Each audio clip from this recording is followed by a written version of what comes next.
चाह हमारे प्रकट करने से प्रकट होती है क्या, या हम इसे कैसे प्रकट करें?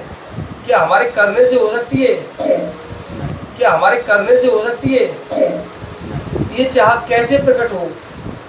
ये चाह हमें सत्संग से प्राप्त होता है। जब तक हम सत्संग नहीं करेंगे, आदो श्रद्धा तथा साधु संग। साधु संग जो है, भक्ति में 64 अंग भक्ति के बताए गए हैं। 64 अंग को काट के महाप्रभु नवधा भक्ति लाए। श्रवणम कीर्तनम विष्णु स्मरणम पाद सेवनम अर्चनम वंदनम दास्यम सख्यम आत्मनिवेदनम। ये जो है नवधा भक्ति है, 9 अंग हैं, जिसमें सबसे प्रथम भक्ति का अंग है श्रवणम। हाँ, तो भगवान का कथा श्रवण से ही, हाँ, कथा मात्रेक तप्त जीवनम। व्याकुलता हृदय में तब उत्पन्न होता है जब हम ठाकुर के गुणों का श्रवण करते हैं। और श्रवण भी किसके मुख से? तो भगवत भक्त मुख से। जो भगवान का भक्त है उसके मुख से जो हम श्रवण करते हैं तो वो डायरेक्ट हृदय पे असर करता है, क्योंकि भक्त के हृदय में भगवान विराजमान रहते हैं। और वो जो बोलते हैं तो ठाकुर जी के चरण में जो अर्पित तुलसी है उसका गंध सुवासित होकर के बाहर निकलता है। उससे ऐसा रे किरण निकलता है जो वो सामने वाले पर सीधा सीधा असर करते जाता है। तो आप किसी भी आप अनुभव कर सकते हो एक व्यक्ति का कि ये भजन में रत है कि नहीं। आप कुछ क्षण अगर बैठोगे तो उसके आव भाव से, उसके वचनों से आपको प्रतीत होने लगेगा कि इनमें भजन का तेज है या नहीं है। तो जो भजन में है उसके द्वारा बोला गया वाक्य जो है सीधा सीधा आपको भजन में आरूढ़ कर देगा। तो जब जही जतन जहाँ जही पाई, गोस्वामी जी कह रहे हैं, जब जही जतन जहाँ जही पाई, सो जानब सत्संग प्रभाव। बिना सत्संग के, बिनु सत्संग न हरि भजन। बिना सत्संग के भजन होगा नहीं। हाँ, भजन करने का प्रयास भी करेगा तो धीरे धीरे आलस्य होने के कारण, प्रमाद होने के कारण छूट जाएगा। हाँ, और यदि सत्संग होता है तो सत्संग है मजना, भजन का मजना। जैसे पीतल की बर्तन को अगर नहीं मजो तो काला पड़ जाता है, वैसे ही सत्संग यदि नहीं करेगा तो भजन में बहुत तीव्रता होने पर भी वो धीरे धीरे स्थिरता में बदल जाएगा। हाँ, तो सत्संग अनिवार्य है, सत्संग अनिवार्य है। सत्संग करने से ठाकुर जी में अनुराग बढ़ता है। ठाकुर जी क्या हैं, हम उनका भजन क्यों करें, हम भक्ति क्यों करें? जीवेर स्वरूप नित्य कृष्णदास। अगर ये आप जानोगे कि हमारा स्वरूप क्या है, हम नित्य कृष्णदास हैं। आज हम कृष्ण भूले गेला जीव, से ही माया तारे दीवी नाना दुख। हाँ, आज हम जो कृष्ण को भूल गए हैं वो हमें नहीं भूले हैं, हम कृष्ण को भूल गए हैं। इसलिए आज ये माया, जड़ माया हमें दुख दे रहा है, नाना प्रकार का दुख दे रहा है। कहन मंत विपति प्रभु सोई, जब तब सुमिरन भजन न होई। हाँ, और विपत्ति का शुरुआत ही वहीं से है, स्टार्टिंग पॉइंट ही वहीं से है, जब हम उनका भजन और सुमिरन भूल जाएं। वो विपत्ति है। हाँ, वो विपत्ति है, और कोई विपत्ति नहीं है, और कोई विपत्ति नहीं है संसार में। विपत्ति तो कुंती जी बोली जो हे प्रभु, अगर सस्वत विपदः संतु न सस्व तत्र तत्र जगद गुरु। संसार की जितनी विपत्तियां हैं वो हे नाथ वो मेरे माथे मर दो। हाँ, क्योंकि विपत्ति में ही तुम सुमिरन में आते हो, याद आते हो। हाँ, और जब सुख होता है तो तुम छोड़ के चले जाते हो।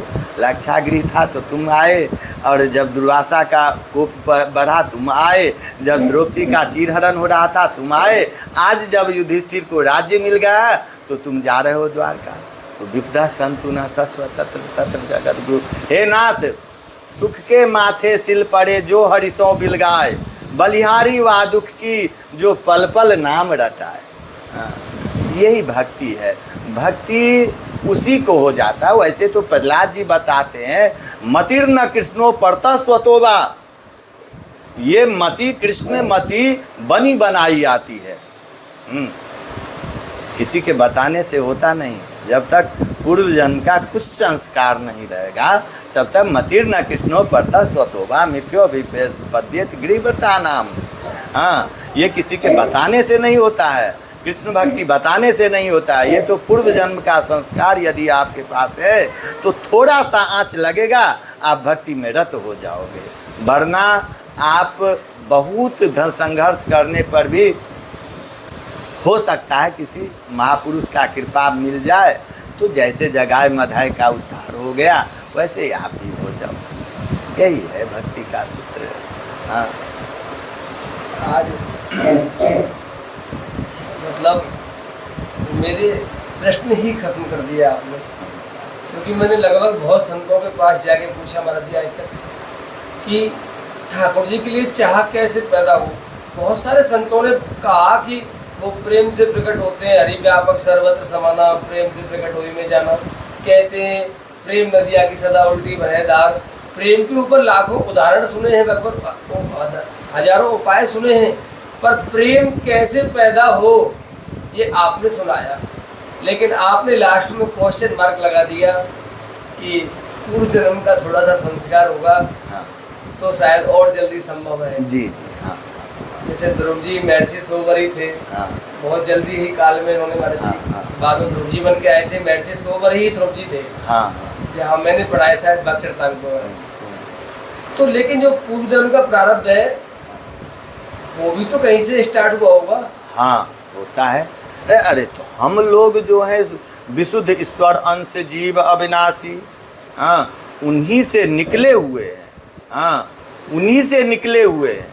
और जब निकले हुए हैं तो कहते हैं चदरिया झीनी रे झीनी, राम नाम रस भीनी, चदरिया झीनी रे झीनी।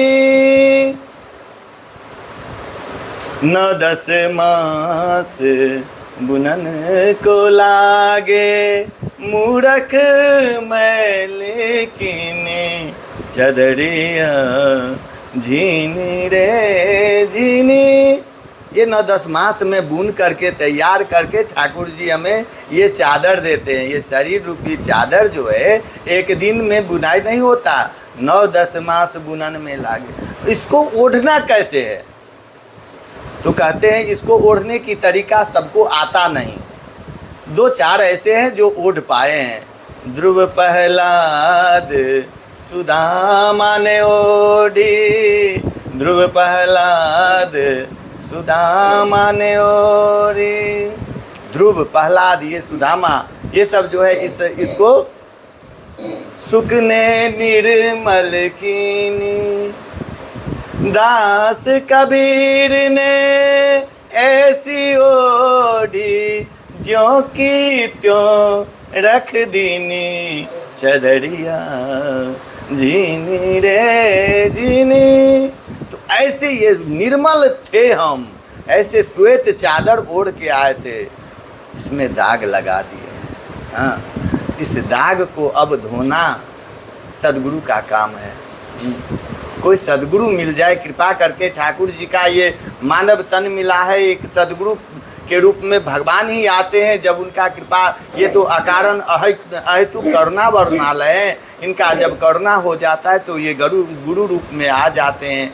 और वो गुरु हमारी सब मल को, हमारे सब दाग को साफ करके फिर इनके चरणों में सौंप देते हैं कि आपका जैसा चादर था लो प्रभु आप अपने चादर को रखें। ये है भक्ति का स्वरूप। भक्ति ये संसार में हमारा 3 कर्म चलते रहता है, संचित, प्रारब्ध और क्रियमान। तो जो प्रारब्ध है हमारा जन्म जन्म का, कोटि जन्मों का जो प्रारब्ध है, ये प्रारब्ध जब कभी ये इसका जोड़ होता है, इसमें सत्व गुण का जोड़ होता है, तब हमारा मन भक्ति के तरफ झुकता है। हाँ, आवत अहिसर अति कठिनाई, राम कृपा बिनु आए न जाए। उनका जब कृपा होता है तो हमारा सत्वगुण प्रकाशित होता है, अविद्या थोड़ा कम होता है, तब हमारा मन सत्वगुण में भक्ति में रमता है। और उस टाइम में अगर कोई सन्मार्ग दर्शक मिल जाए तो हमारा अब रास्ता प्रशस्त होते जाता है। हाँ, तब लक्ष्य की तरफ हम बढ़ते चले जाते हैं। यही भक्ति का स्रोत है। और पता नहीं क्यों मेरा मन नहीं भर रहा है अभी। ऐसा लग रहा है कि आप बोलते रहे और मैं सुनता रहूं। मेरे पास यदि भी प्रश्न भी खत्म हो गए, मैं बहुत प्रश्न करता हूँ महाराज जी।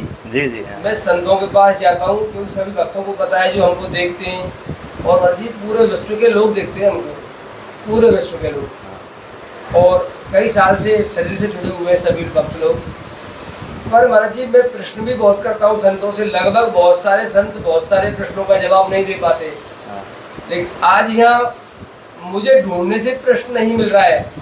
कल्याण कैसे होगा वह आपने सहज में शास्त्रोक्त तरीके से बताया, एक बिना किसी और सुनी हुई बात है, केवल शास्त्र ने जो कहा है वो आपने ज्यों का त्यों उसे और सुंदर प्रस्तुत किया। प्रेम कैसे पैदा हो वह किया। अब मैंने सब कुछ आपकी वाणी सुन ली, मुझे अच्छा भी लग रहा है और भी सुनने की जिज्ञासा है। परंतु यहाँ से जाने के बाद जैसे ही यहाँ से हम अपने अगले कदम पर जाएंगे, तुरंत ये सुना हुआ हृदय से चला जाता है। ये हृदय में स्थिर कैसे रहे, ये और कृपा करें आप। जो ये सुना है इसका बार बार आनंद मिलता रहे, क्योंकि सदैव तो सत्संग नहीं करेंगे, हमारा भी परिवार है और भी कई कार्य हैं। तो ये जो सुना है ये स्थिर कैसे रहे? इसकी स्थिरता के लिए भजन में रुचि होना चाहिए। भागवत में कहे हैं औदृढ़ च हतम ज्ञानम प्रमादेन हतम श्रुतम संदिग्धो ही हतो मंत्रो व्यग्र चित्तो हतो जप। औदृढ़ च हतम ज्ञानम प्रमादेन हतम श्रुतम। जब सत्संग हो तो प्रमाद का त्याग होना चाहिए।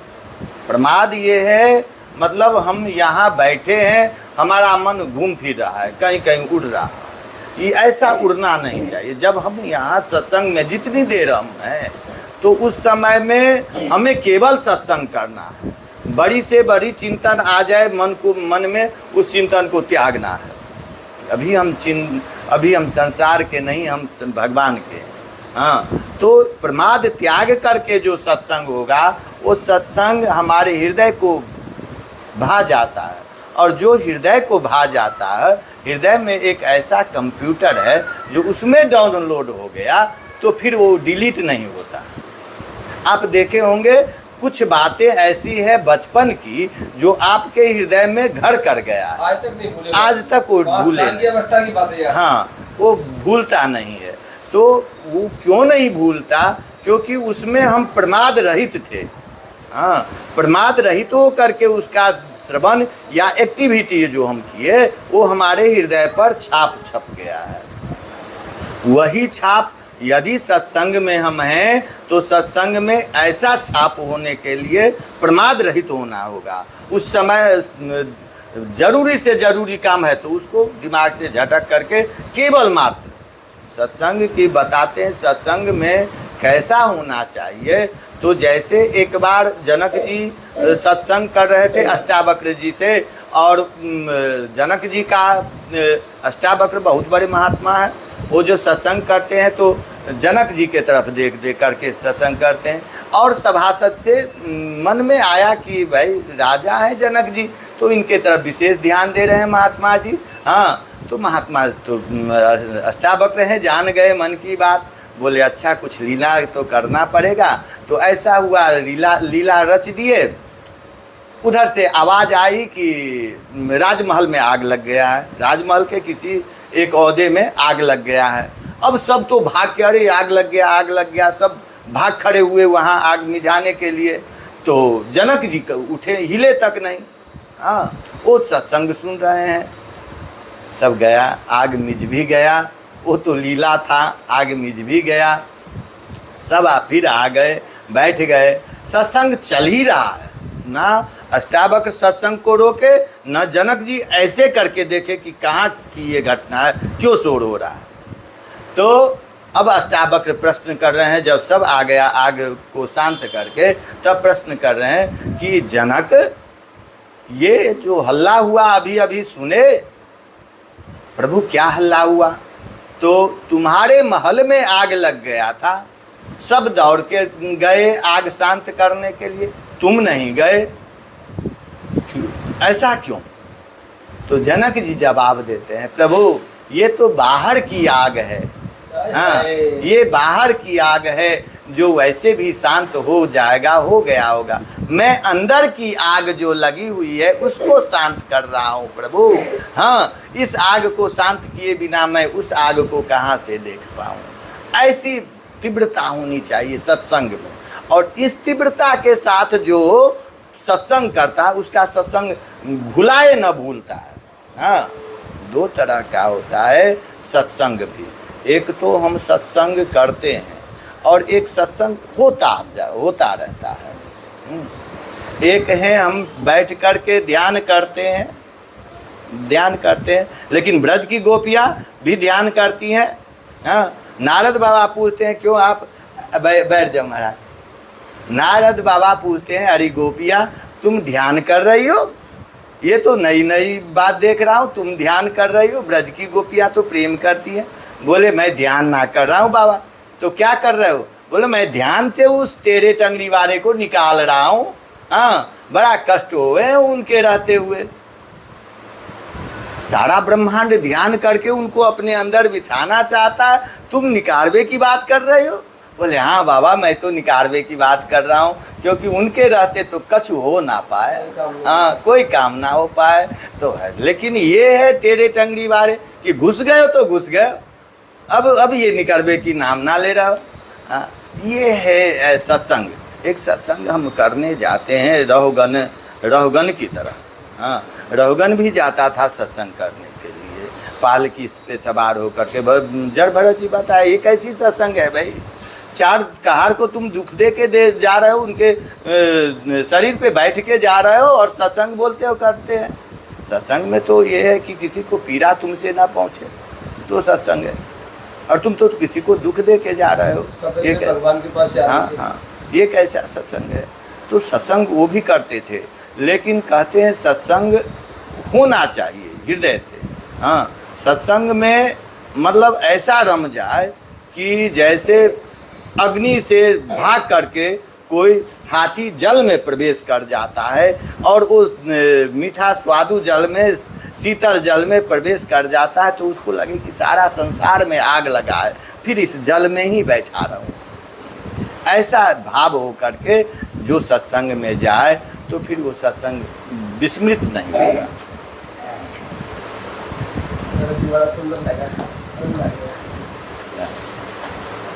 ठीक है महाराज जी, आप भी नियम करेंगे, हमारा भी नियम है थोड़ा सा, फिर दोबारा। हाँ,